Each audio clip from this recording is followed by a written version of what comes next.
the continent of Europe, in the country of Italy, lived a doctor named Maria Montessori.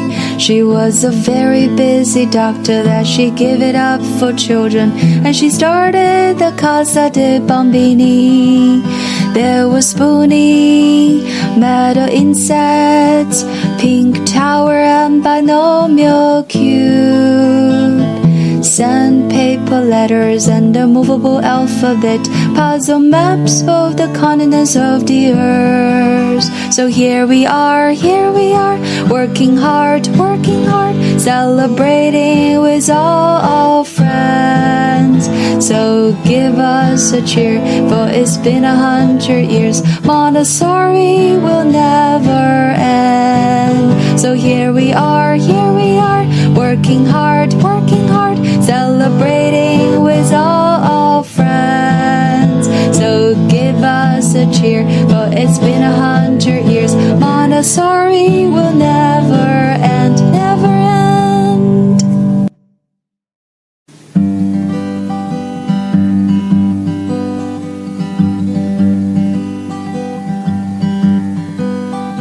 In the continent of Europe, in the country of Italy, lived a doctor named Maria Montessori.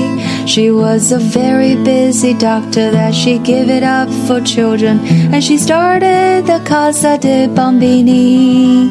There was Spoonie, meadow insects, pink tower and binomial cube, sandpaper letters and a movable alphabet, puzzle maps of the continents of the earth. So here we are, working hard, celebrating with all our friends.